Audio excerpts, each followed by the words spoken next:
오늘은 출애굽기에 대해서 함께 나누고자 합니다. 잘 알다시피 저자는 모세지요.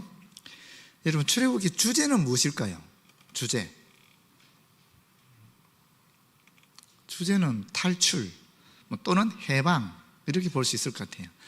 그래서 우리가 식민 지배치하에 있었을 때 우리 민족이 가장 많이, 우리 강단에서 가장 많이 들려졌던 말씀이 바로 이 출애굽기라는 얘기가 있어요. 우리 민족과 딱 맞는 거잖아요.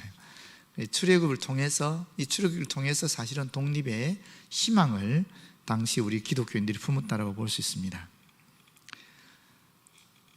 세 번째는 연대로 볼 수 있는데, 이 출애굽기 연대가 언제일까? 여러분, 출애굽의 연대가 언제일 것 같아요? 사실은 두 가지 학설이 있어요. 출애굽이 언제 했느냐에 대해서는 15세기설이 있고 13세기설이 있거든요. 보수 쪽에서는 15세기설을 얘기하고 진보 쪽에서는 13세기설을 얘기하는데, 19세기 말에 문서 비평이라는 그런 새로운 신학 사조가 일어나게 됩니다. 특히 성서신학 쪽에서. 그래서 굉장히 비판적으로 성경을 보기 시작하면서 여러 가지 문제들이 발생했어요.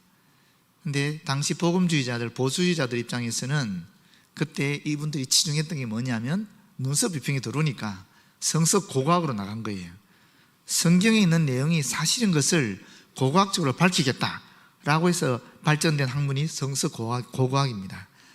그래서 성서 고고학의 어떤 결론을 통해서 보게 되면은 15세기설이 더 타당하다 하는 것이 성경의 증언과 함께 증명이 됩니다. 왜 그 15세기설을 얘기하느냐 하면, 성경은 이렇게 얘기해요. 열왕기상 6장 1절에 보게 되면은 그게 나오거든요. 6장 1절 한번 찾아보시겠어요? 이거는 그 출애굽기 연대를 정하는데 굉장히 중요한 말씀이기 때문에 여러분들이 조금 알고 있는 것이 좋을 것 같아요. 여러분들도 혹시 이런 얘기 들을 수 있으니까 정확한 성경적 근거를 가지고 있으면 좋을 것 같아요.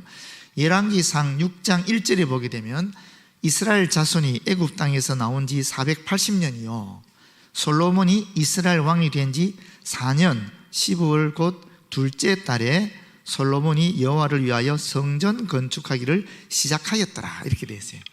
그럼 여기 정확하게 말하고 있는 것은 뭐예요? 말하는 것은 출애굽한 480년에 성전이 건축되기 시작했다라는 거예요. 그렇죠? 근데 그 480년 언제냐?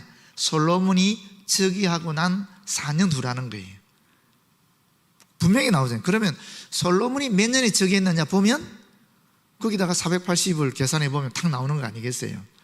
솔로몬이 언제 즉위했느냐 하면 970년에, 기원전 970년에 즉위했어요. 그러면 거기다가 어떻게 됩니까? 480년을 더해야 되죠. 그렇죠? 거꾸로 더하는 겁니다. 그렇게 하면 1446년이 나와요. 그래서 아니죠, 970이 더하면 안 되죠. 970년에 이게 즉위했으니까 즉위한 4년 후 시작됐기 때문에 이 4년을 빼야 되는 거죠. 그러면 966이 되는 거거든요. 그래서 966 더하기 480을 하면 1466이 나오는 거예요. 그래서 출애굽 연대가 1466년이 되는 것입니다.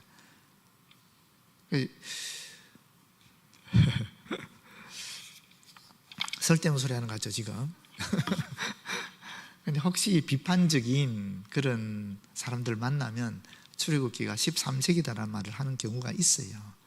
근데 성경은 이렇게 정확하게 열왕기상 6장 1절을 통해서 BC 1446년경에 1446년경에 출애굽이 발생했다라고 이야기하고 있고, 또 다른 고고학적 증거들이 있습니다. 제가 두 가지 얘기할 수 있는데, 첫 번째는 뭐냐면 아마르나 서신이라는 것이 있어요. 아마르나 서신.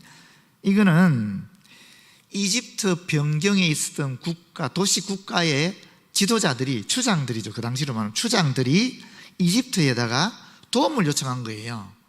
하피루라는 사람들이 쳐들어와서 우리를 점령하려고 하니까 좀 도와달라 하는 요청을 해요. 그러니까 이 하피루가 히브리랑 비슷한 말이에요. 그래서 아마도 이 하피루가 이스라엘 사람들이 아니겠느냐라고 보면 그 시기가 비슷해요. 14세기 초가 되니까 비슷하게 돼요. 또 두 번째 문서는 뭐냐면은, 이게 문서가 아니고 석비인데, 메르넵타 석비라는 것이 있습니다. 메르넵타.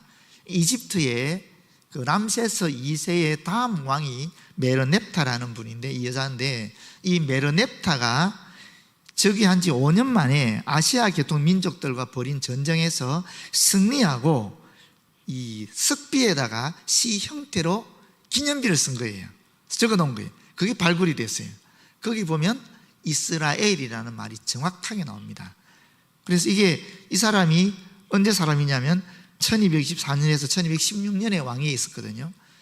여러분, 기원전은 이게 숫자가 적을수록 더 가까운 겁니다. 우리 시대와. 아시죠? 당연한 건가? 원래 그런 건가? BC 1446년보다 더 앞서는 것이 BC 1220년이라는 것입니다. 이 사람이 1224년에 1216년경에 이 석비를 기록했는데, 그때 이미 가나안 지역에는 이스라엘 민족이 살고 있었다는 거죠. 그렇기 때문에 이 출애굽 연대는 BC 1446년으로 보는 것이 더 타당하다라는 것입니다. 13세기설로 얘기하면 BC 1230년경에 출애굽이 일어났다라는 것이니까, 이 사람이 지금 1224년에서 1216년경에 왕위에 있었는데, 그때 이미 이스라엘 백성들을 점령했다, 이스라엘과 싸워서 승리했다는 얘기가 나오기 때문에 철저하게 이 성경에 있는 내용과 고고학적인 내용이 결합되는 겁니다. 그래서 BC 1446년 15세기에 BC 15세기에 출애굽이 일어났다라고 보는 것이 바람직하다라는 것입니다. 그 다음에 이 내용을 보시게 되면은 세 부분으로 되어 있습니다. 1장부터 12장까지는 애굽에서 430년간 종살이하는 내용이 나오고요. 13장에서 18장까지는 광야 2개월의 생활, 특별히 광야 생활인데 출애굽해서 시내산까지 이르는 2개월, 그 2개월간의 여정이 나옵니다.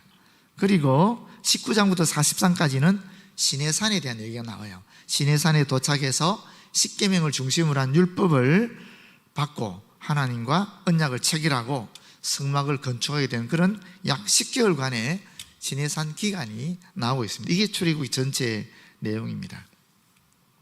자, 그러면 우리가 중요한 내용은 또 뭐겠습니까? 예수 그리스도의 예표를 출애굽기에서 어떻게 이야기하고 있는가 하는 것이죠. 먼저 첫 번째는 모세가 예수 그리스도의 예표가 됩니다. 왜 그렇습니까? 모세는 당시 이스라엘 민족에게 있어서는 선지자이기도 하고 제사장이기도 하고 통치자이기도 했습니다. 우리가 삼중직이라 그러지 않습니까? 그리스도의 삼중직 얘기할 때에 왕이시요 제사장이시요 선지자이시다 그러는데, 모세가 그런 역할을 그 당시에 하고 있었습니다. 그래서 모세가 예수 그리스도의 예표가 되는 것입니다. 실제로 신명기 18장 15절에 보게 되면 모세가 이런 예언을 해요. 내 하나님 여호와께서 너희 가운데 내 형제 중에서 너를 위하여 나와 같은 선지자 하나를 일으키시리니 너희는 그의 말을 들을지니라, 이렇게 이야기하는데, 이 나와 같은 선지자가 누군가? 바로 예수 그리스도이시다 라고 신약에서는 그렇게 조명해서 이야기합니다. 그리고 또 모세는 어릴 때 죽음의 위협을 겪지 않았습니까? 어릴 때 이스라엘의 모든 남자는 다 죽이라 그랬잖아요. 그런데 거기에서 극적으로 살아난 인물이 모세지 않습니까? 예수님도 그랬지요. 예수님도 태어났을 때 헤롯 왕이 베들레헴에 있는 아이들을 2살 이전으로 다 죽이라 그랬잖아요. 그때 구사 일생한 분이 예수님이잖아요. 그리고 또 구원자이죠. 모세는 이스라엘 민족을 노예 상태에서 애굽으로부터 구원한 존재입니다. 마찬가지로 예수님도 우리 인류를, 사탄의 종되었던 죽음의 권세 아래 있었던 인류를 구원하신 자가 되는 것이죠. 그 다음에 또 뭐가 있느냐 하면은 수여자입니다. 모세는 시내산에서 하나님의 율법을 받아서 그거를 이스라엘 민족에게 전달한 율법의 수여자였다 그러면은, 예수님은 새로운 계명, 새로운 율법을 수여하셨죠. 그게 뭡니까? 요한복음 13장 34절에 있죠. 새 계명을 너희에게 주노니 서로 사랑하라. 내가 너희를 사랑한 것 같이 너희도 서로 사랑하라 하는 새 계명을, 율법의 완성으로서 이 사랑의 계명을 우리에게 주셨다고 볼 수 있습니다.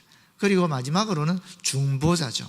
모세는 하나님과 이스라엘 민족 사이의 중보자로서 하나님의 뜻을 이스라엘 민족에게 전달하고 동시에 이스라엘 민족의 죄를 하나님께 고백하면서 이 중보하는, 중재하는 역할을 감당했죠. 마찬가지로 예수 그리스도께서는 하나님과 모든 인류의 중보자, 중재자가 되셔서 하나님의 뜻을 우리 인류에게 알려주시고 동시에 모든 인류의 죄를 중보자로서 직접 감당하시면서 속죄한, 대속한 그런 분이시죠.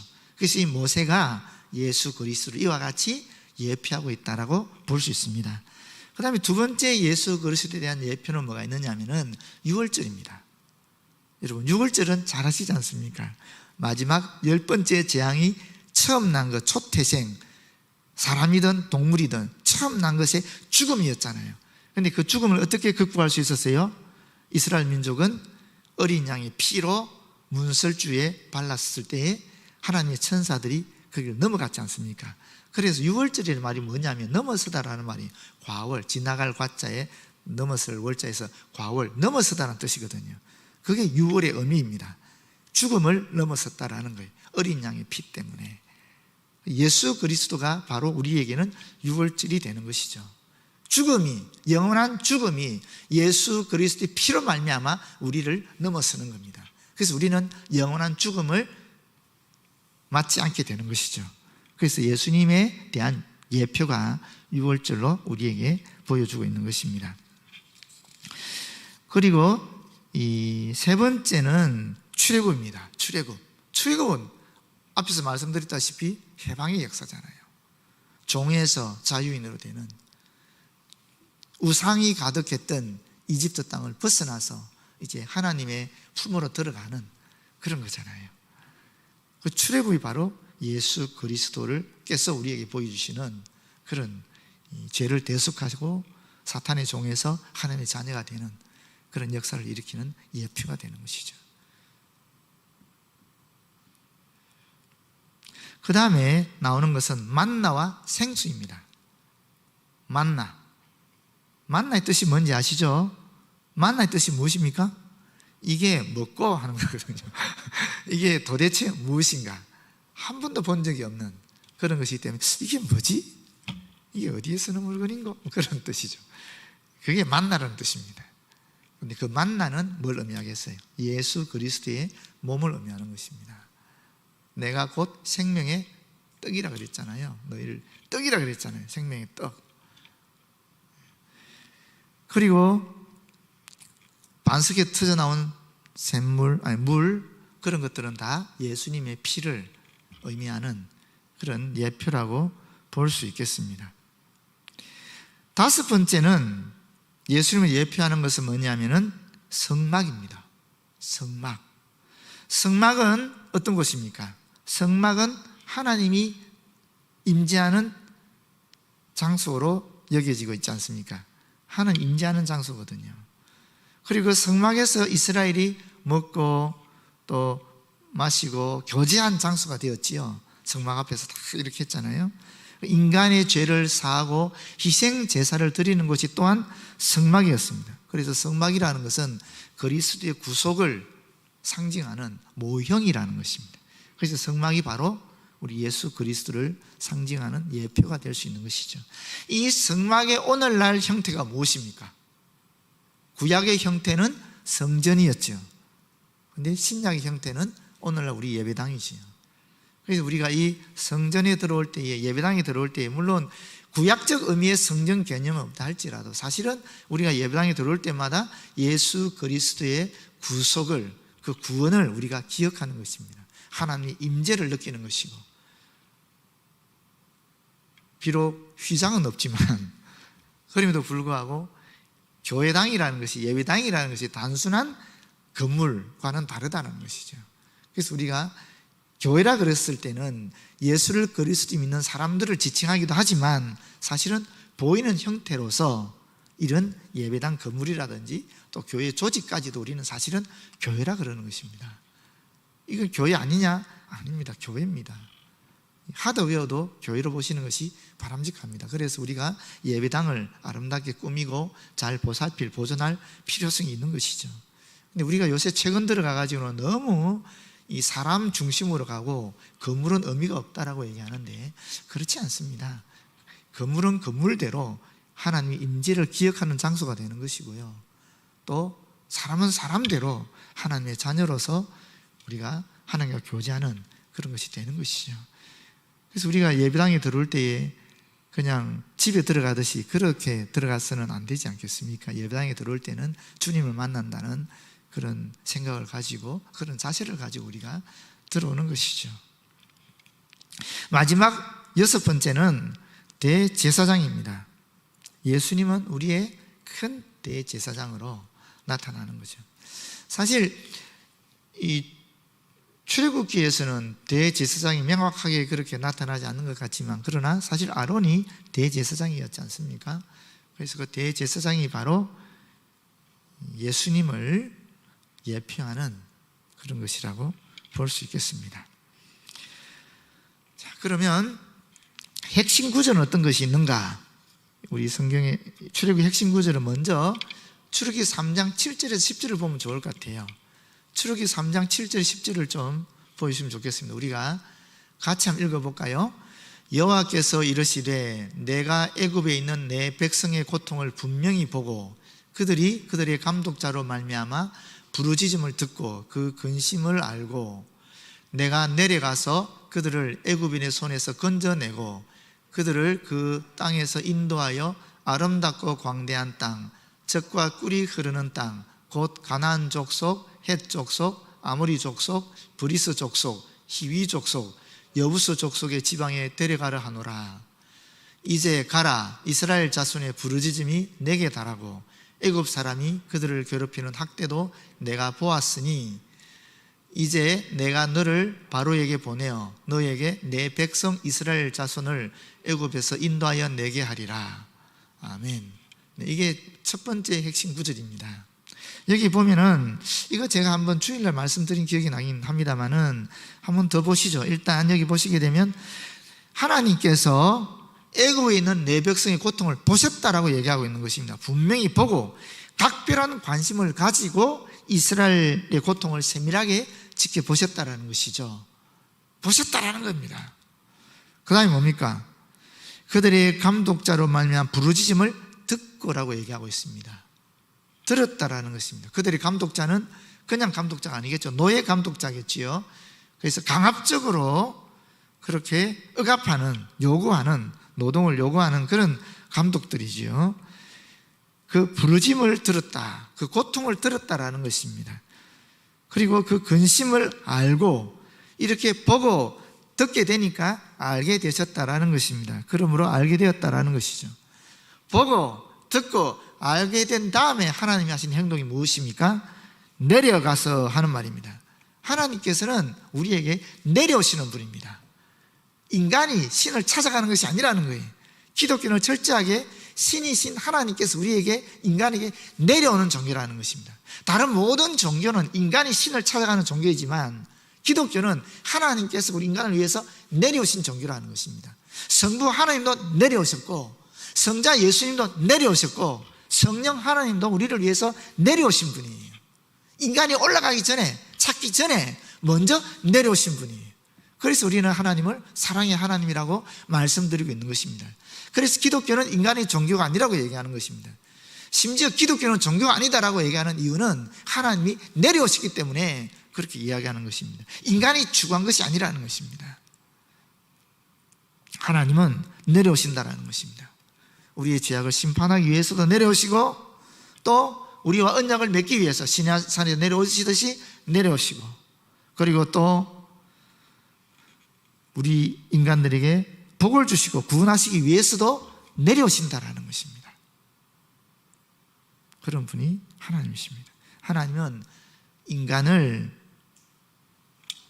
창조하시고 그대로 내버려 두시는 것이 아니라 인간의 역사 속에 관여하시는 분이라는 것입니다.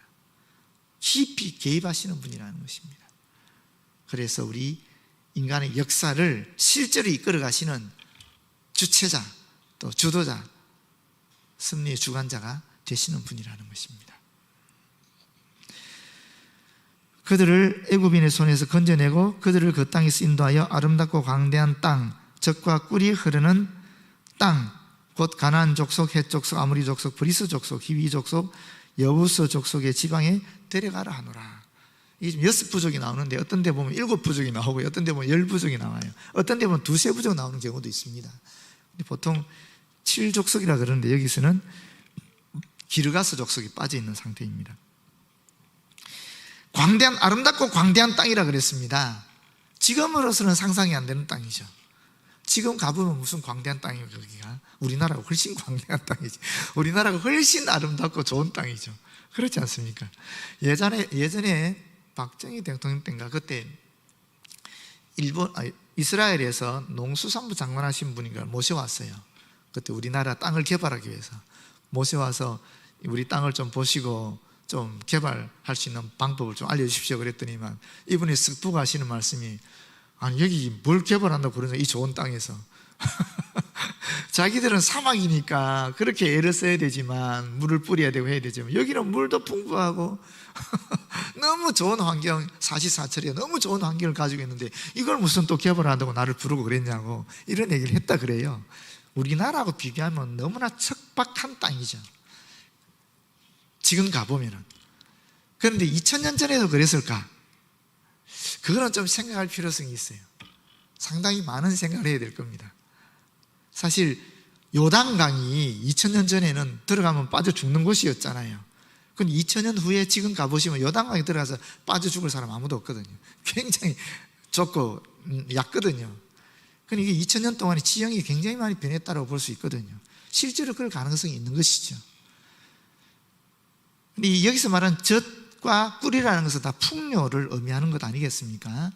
그런데 특별히 이 젖은 좀 목축하기 쉬운 땅이죠. 그래서 양이 젖을 많이 내고 또 양의 젖으로 말미암아 나오는 그런 음식의 종류가 풍부하다는 의미를 나타내는 거고, 꿀은 사실은 이 좀 뭐라고 얘기해야 될까, 유쾌한 그런 의미입니다.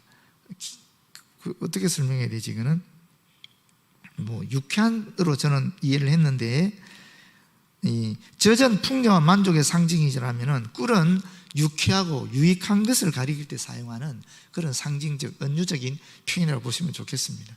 그런데 이 젖과 꿀이 흐르는 땅은 사실은 몇 가지 의미를 가집니다. 그게 단순히 그냥 인간들이 먹고 즐기기 유쾌한 그런 풍요로운 땅이라는 의미도 있지만은 육체적인 의미에 있어서, 그러나 영적 의미가 여기도 있는 것입니다.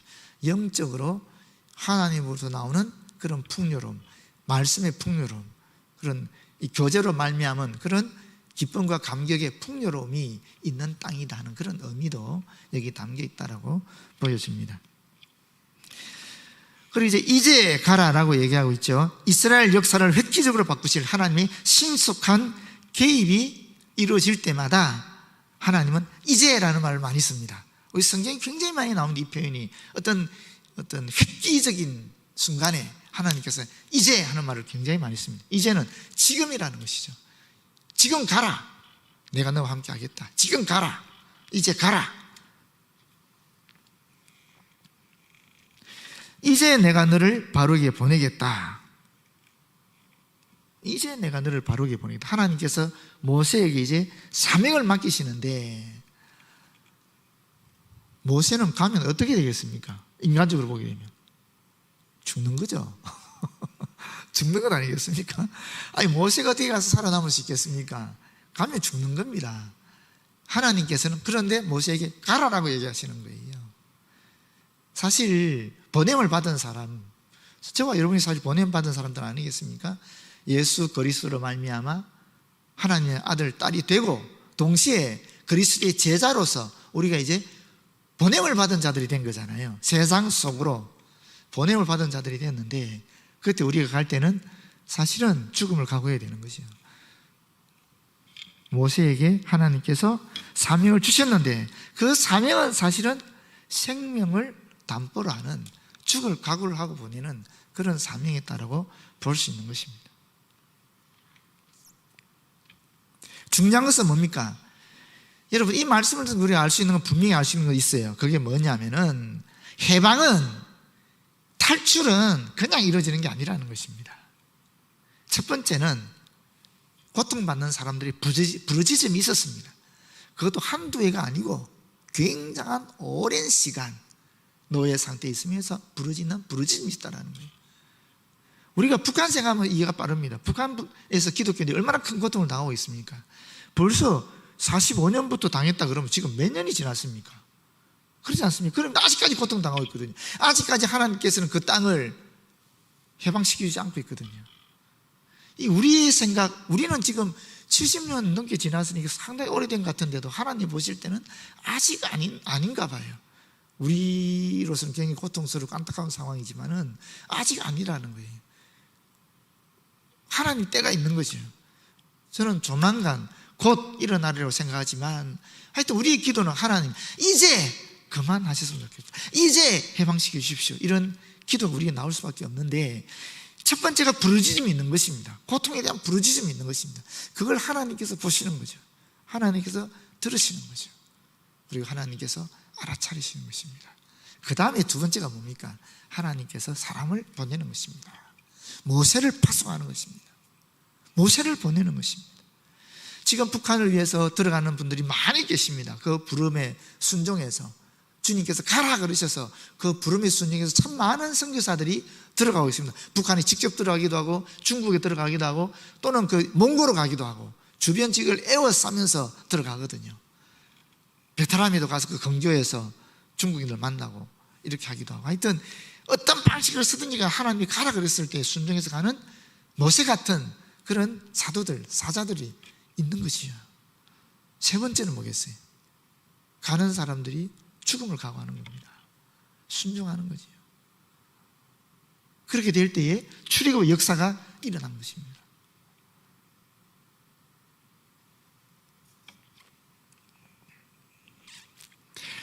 두 번째는 오늘 본문 낸 출애굽 19장 4절에서 6절입니다. 너무나 유명한 말씀이죠. 이 말씀은 내가 애굽 사람에게 어떻게 행하였음과 내가 어떻게 독수리 날개로 너희를 업어 내게로 인도하였음을 너희가 보았느니라. 이거는 이미 이제 출애굽한 상태니까 보았잖아요. 그렇지 않습니까? 이 너희가 보았느니라 말을 원어적으로 그대로 직역하면 이렇습니다. 너희가, 바로 너희가 보았다. 그들은 직접 눈으로 10가지 재앙도 보고 또 홍해가 갈라지는 것도 보고 또 만나온 메추라기도 경험한 거예요. 불기둥, 구름기둥 경험한 것입니다. 직접 눈으로 본 거지요. 하나님께서 어떻게 자기들을 인도했는지를 정확하게 본 것입니다. 이게 있어야 되는 거예요, 사실. 저와 여러분한테 이게 있어야 되는 거죠. 하나님께서 나를 구원하셨다, 하나님께서 예수 그를 통해서 나를 구원하셨다라는 분명한 체험, 분명한 경험이 있어야 되는 것입니다. 분명한 고백이 있어야 되는 것입니다. 정말 하나님의 능력을, 하나님의 그 역사를 눈으로 보고 귀로 듣고 알아차린 그런 경험이 우리에게 있어야 되는 것입니다. 세계가 다 내게 속하였나니, 이것도 그대로 직역하면 이렇습니다. 왜냐하면 그 온 땅이 나의 것이기 때문이다 하는 것입니다. 너희가 내 말을 잘 듣고, 너희가 반드시 듣고, 단순하게 귀로 듣는 것만이 아니라 그 말씀을 온전히 이해하고 숙지할 뿐만 아니라 순종해야 된다는 것입니다. 내 언약을 지키면 늘 깨어서 지키고 그 약속을 마음속 깊이 간직하며 항상 그 언약대로 살기로 애를 쓰는 것입니다. 생활 속에서. 이것이 내 언약을 지킴이라는 의미입니다. 너희는 모든 민족 중에서 내 소유가 되겠고, 소중하게 간직한 사유의 재산을 의미하는 것입니다. 또는 특별한 보물을 의미하는 것입니다. 하나님께 우리가 특별한 보물이 된다는 것입니다. 얼마나 멋진 말입니까? 그렇지 않습니까? 우리를 특별하게 간직하는 그런 귀한 보물이 된다는 것입니다. 하나님께. 어떻게 하면 하나님의 말씀을 잘 듣고 또 하나님의 우리에게 약속하신 것을 잘 지켜 행하면은 그렇게 하시겠다라는 것이죠. 근데 저와 여러분 이미 다 지켜 행한 사람들이 왜? 예수 그리스도를 받아들였잖아요. 예수 그리스도를 받아들인 사람은 이미 우리가 하나님의 말씀, 하나님의 그 언약을 지킨 사람들이에요. 그렇지 않습니까? 아까 신명기 18장에 나왔잖아요. 나와 같은 사람, 나와 같은 선지자 보내겠다 했는데 우리는 그분을 받아들였잖아요. 하나님의 그 약속, 하나님의 그 말씀에 순종한 겁니다. 그래서 우리는 이미 하나님께 특별한 보물이 된 것이죠. 그렇게 되면 어떻게 된다 그랬습니까? 너희가 내게 대하여 제사장 나라, 거룩한 백성이 되겠다, 이렇게 얘기하시는 거죠. 뭐 제사장 나라에 대해서는 여러 번 제가 말씀드렸지만은 이 제사장 나라는 사실은 제사장 나라들입니다. 복수로 되어 있습니다. 제사장들의 나라가 된다는 뜻입니다. 제사장들의 나라. 첫 번째는 이 의미는 첫 번째가 뭐겠어요? 거룩하신 하나님과 세상 나라 백성 사이에서 우리가 중보 개념을 가진 제사장들이 된다는 거죠. 제가 늘 얘기하지 않습니까? 우리는 믿지 않는 자들의 제사장들이다. 그 역할은 하나님과 믿지 않는 자들의 중재자 역할을 하는 것이다. 그게 제사장의 의미니까 우리는 제사장들이다라는 것이죠. 제사장들의 나라. 우리가 주님을 바랐을 때 우리 나라가 바로 이스라엘 민족, 이스라엘 나라와 같은 제사장들의 나라가 되는 것이죠. 우리가 제사장 역할을 제대로 할 때 제사장들의 나라가 바로 우리 나라가 되는 것입니다. 우리가 제사장 역할을 각각 감당하지 아니하면 제사장들의 나라가 될 수 없는 것이죠. 그 제사장의 의미는 믿지 아니하는 자들에게 하나님의 뜻을 정확하게 알려주는 것입니다. 두 번째 의미는 뭐냐면은 이 타락한 세상에서 하나님의 영광을 드러내면서 우리가 거룩한 뜻을, 거룩한 삶을 살아가는 사람들이 되는 것입니다. 제사장은 성결한 사람들 아닙니까? 거룩한 삶을 살아야 된다는 것입니다. 하나님께서 뭐라 그랬습니까? 내가 거룩하니 너희도 거룩하라라고 분명히 말씀하셨잖아요. 그래서 우리가 그리스도 안에서 보혈의 피에 공로를 힘입어서 우리가 죄와 멀어지는 삶, 거룩한 삶, 주님의 뜻을 실행하는 삶을 살아야 되는 것이죠. 그게 제사장 나라의 의미입니다. 세 번째는 뭐냐면은 하나님의 영광을 도전하는 그런 나라가 된다라는 것입니다. 하나님의 영광. 이스라엘 민족에는 하나님의 영광이 있었습니다. 마찬가지로 저와 여러분이 있는 이 나라는 하나님의 영광이 있어야 되는 거죠. 하나님의 영광을 가리게 하는 그런 것들, 다시 말하면 우상을 섬기게 한다든지 하나님 말씀이 위배되는 동성애를 이야기한다든지 이러면 우리가 곤란한 거죠. 그럴 때는 우리가 하나님 말씀대로 거룩한 나라가 되기 위해서 기도하고 또 민주 시민으로서 해야 할 일들을 해야 되는 것이죠. 우리의 국민적 권리를 할 수 있는 일을 해야 되는 것이죠. 이것이 제사장 나라에 대한 의미입니다. 그리고 거룩한 백성이라 그랬습니다. 마찬가지입니다. 거룩한 백성이 뭐예요? 거룩하다는 말이 뭐라 그랬어요? 순수하고 깨끗한 걸 의미하지 않겠습니까? 동시에 봉사, 헌신하는 그런 것을 의미하는 것이거든요. 타락한 세상에서 구별되어서 하나님의 소유로 선택된 우리들이기 때문에 오직 하나님께 쓰임받는 사람들로서 거룩해야 된다는 것이죠. 우리는 하나님의 소유, 하나님에 속한 사람들이라는 것입니다.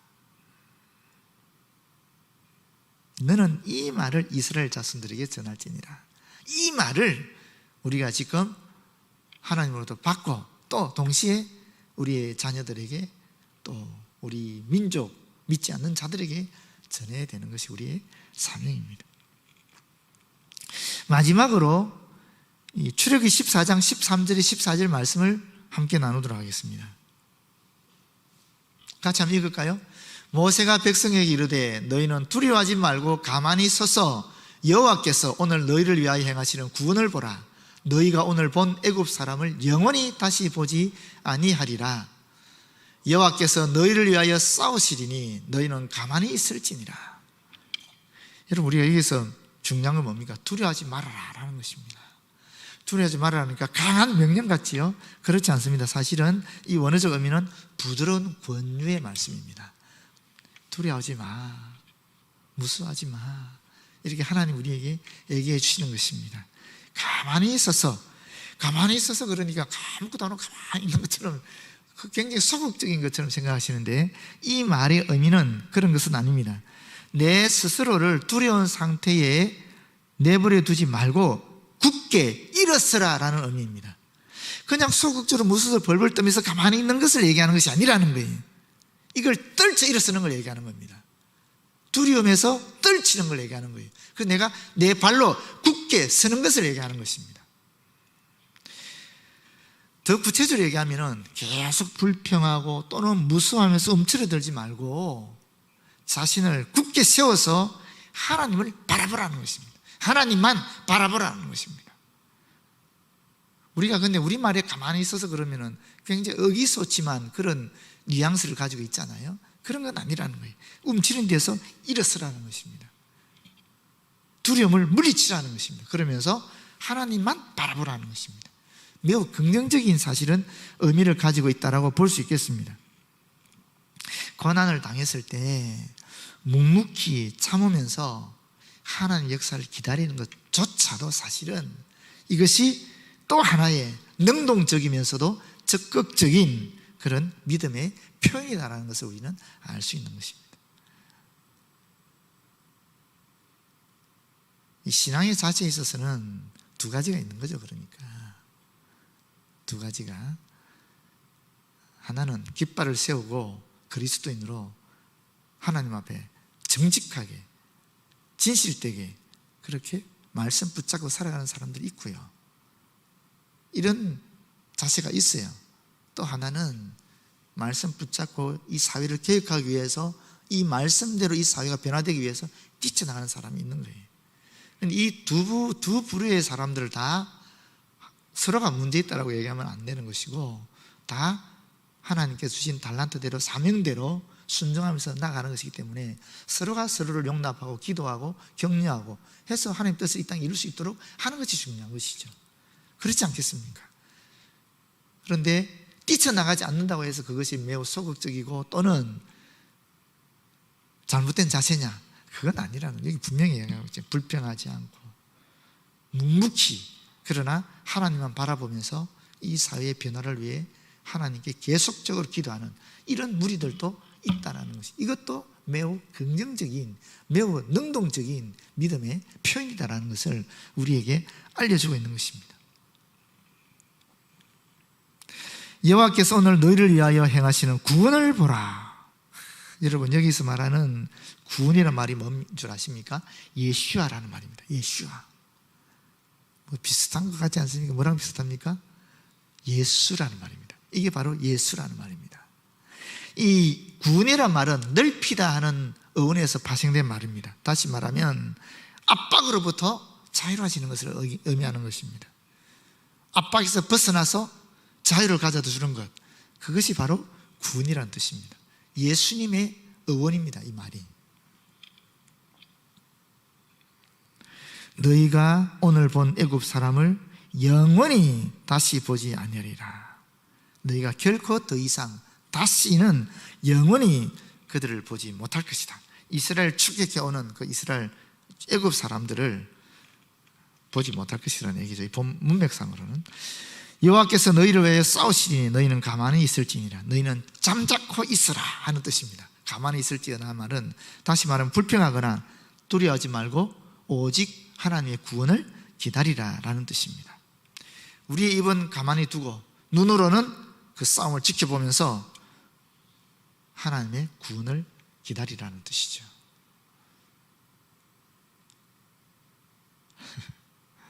이게 핵심 구절입니다. 저는 사실 이 14장 13절에 14절 말씀이 참 좋아서 마지막으로 냈거든요.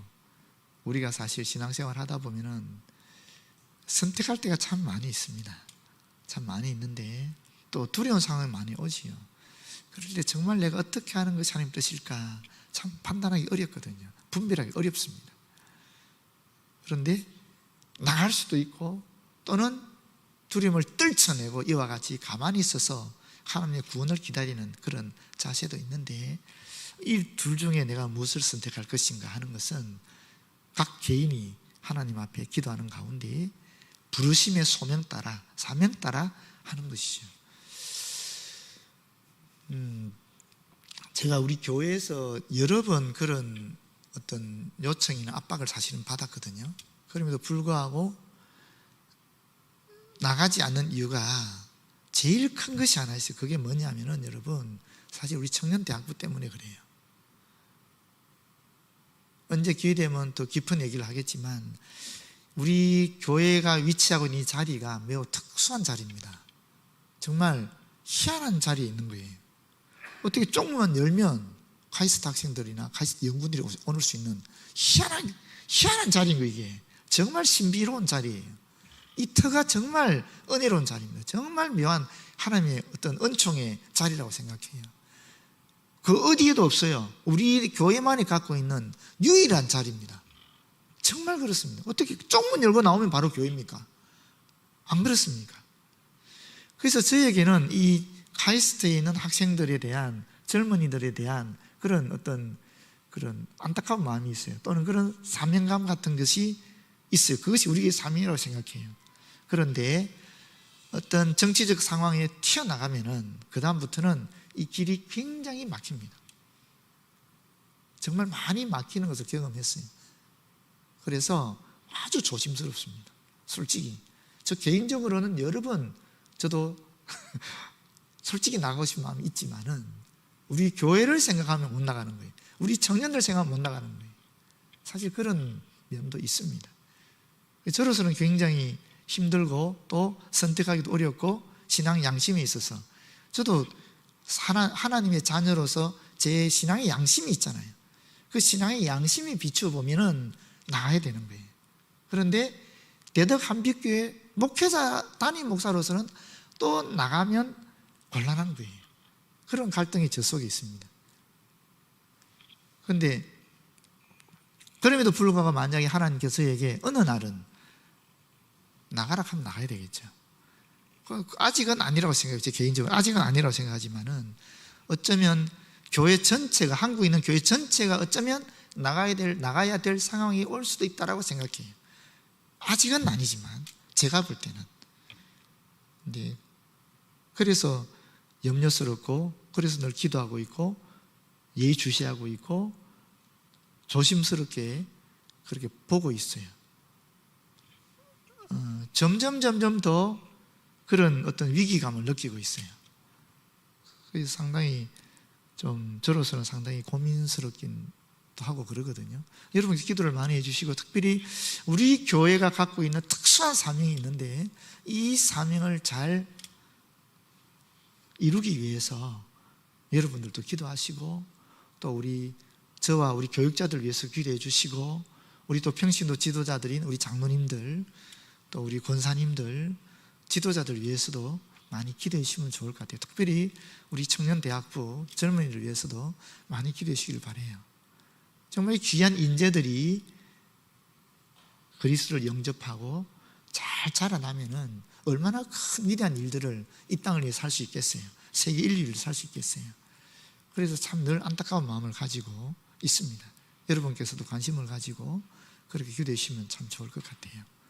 네, 기도하겠습니다. 아버지 하나님, 고맙고 감사합니다. 해방을, 탈출을 이야기했던 출애굽기를 통하여 예수 그리스도께서 우리에게 진정한 자유와 해방과 탈출을 주신 것을 다시 한번 확인하게 됩니다.